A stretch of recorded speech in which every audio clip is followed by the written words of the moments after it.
Okay, good morning, everyone. My name is Ivan Straznicky. I'm a CTO at Curtiss-Wright Defense Solutions. I've been part of the VITA Standards organization, heavily involved for well over 20 years now, and our company has been intimately involved in creating a lot of these open standards that we've been talking about. But I'm going to talk about something a little bit different. I'm going to be talking about the digital engineering evolution. You'll understand why I'm saying it like that. We'll be talking about model-based engineering, which has been happening for some time now, actually, and how it's evolving and transforming next-generation systems design. So this word cloud will serve as my agenda slide. A lot of words here. I'll let you digest them in a little bit.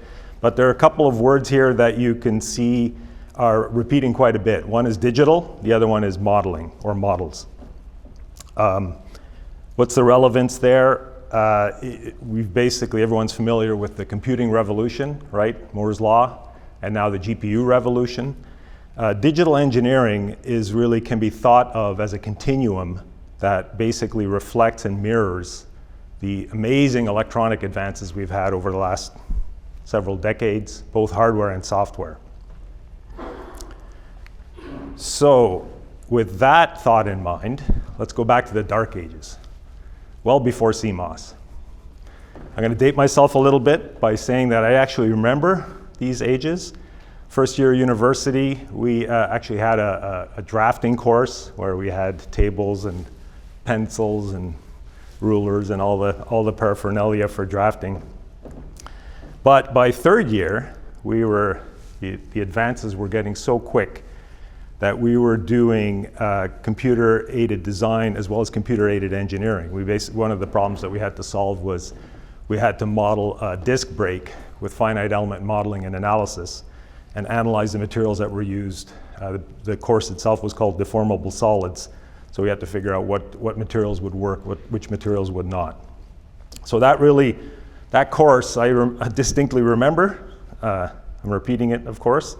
And that really opened my eyes to the possibilities of digital engineering in general.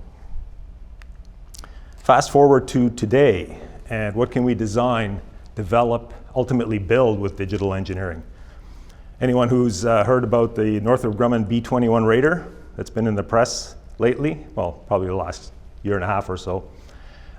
It was actually developed from contract award to first test flight in 7 years, which, if you're familiar with the time spans of typical DoD aircraft, that's probably cutting things in half, well over a decade that it would typically take to design an aircraft of that complexity.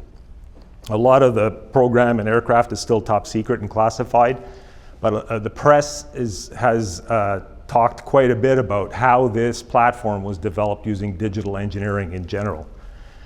So things like modeling and simulation and digital twins have all come to bear in developing this amazing aircraft, as opposed to, there was a great quote in one of the articles that talked about a Northrop Grumman person was saying, yeah, we used to use paper files and CAD and clay models. So you can imagine how digital engineering has advanced the aircraft design cause. So, not surprisingly, about just over a year ago, the DoD issued instruction 5000.97 for digital engineering. Talked about how new programs from that date on were to use digital engineering, and existing programs were to use digital engineering if practical, efficient, and cost-effective, or some such language. But basically saying, we're very serious about using digital engineering for developing our systems, our defense systems. And it's not just the development phase, actually, that's involved with digital engineering. If you read through that whole instruction, they talk about how digital twins, in particular, that concept, is really intended to reflect the serial number of every single let's call it an aircraft in this case, or every single platform off the line, it's going to reflect that in a digital model and become a so-called authoritative source of truth, ASOT. You might have seen that, that acronym in one of the previous presentations, for all sorts of things. So for maintenance, for operation, for configuration management, for basically the overall life cycle of the aircraft or platform. Pretty far-reaching stuff. So what are the benefits? Moving back to the development phase, let's just focus on that for now because digital engineering has so many aspects to it. It's easy to get lost in the discussion. The three key benefits, I've already talked about development cycle time reduction, no test, fix, test, if you're familiar with that label. And a big part of the development cycle time reduction is better quality, basically because you can discover defects, all sorts of defects, much earlier in the process. If you're familiar with the V shape of system engineering, it moves the defect discovery much earlier into the process, and of course that is much lower cost to resolve those defects at that stage compared to during the testing stage, or worse yet, fielding. And the other thing that we definitely need to highlight is that there's more innovation possible with digital engineering. You can do very rapid what-if and optimization analyses right now, and those are going to be significantly bolstered with artificial intelligence and machine learning, as you might imagine. So those are all really good business value propositions, right? I think any one of us in the room in industry would say absolutely those are great things. Why is the DoD so interested in digital engineering? Well, in a word, it's China.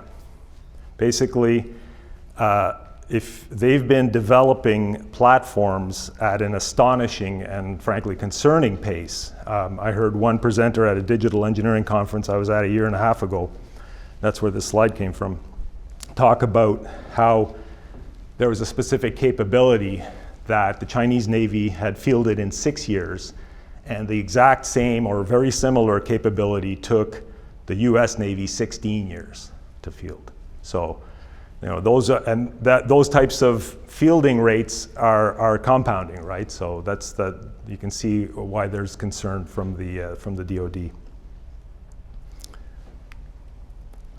So how do we get all of these wonderful benefits of digital engineering? How do we actually, bring them to fruition? One of the key concepts is modeling accuracy. We're all familiar with the adage garbage in, garbage out, right? And it's not just the inputs you have to worry about for that, garbage in, garbage out. It's actually the model itself that you have to worry about as well. So two very significant aspects of garbage in and garbage out. And how do you get a digital twin in this case to be accurate? You can imagine it's quite a tall challenge. For a platform like an aircraft, the digital twin concept will require a lot of data, a lot of, let's say, flight test data to be able to make sure that the digital twin, and again, I talked about the individual digital twins mirroring individual serial numbers, if you will, of platforms. There's also at the beginning a digital twin of a development aircraft, and that'll be more generic. But as you get that first one, the generic model, more and more accurate with basically this shows the measured and reported data, then you'll get also variants of that for each of the serial numbers. Then and only then are you going to start to be able to trust that digital twin, that virtual twin, and really have it mirror the actual flying twin. Similarly, all of the systems and subsystems in an aircraft need to have digital twins. And the accuracy there in the case of, again, I'm going to set aside the serial number of the actual variant flying and go back to kind of the generic product development phase. each of those systems, if you want them to reflect accurately what your physical system is going to do, you really need to, let's see if I can use this thing properly. There we go. You really need to have done the hard work of taking all of your test results over the years and correlating them to the models that you have to make sure that you've got confidence in those models. And that's what this historical data storage symbol is about. It's kind of it almost looks like a footnote, but it's very, very important in terms of getting the accuracy of all of those systems and ultimately the flying platform.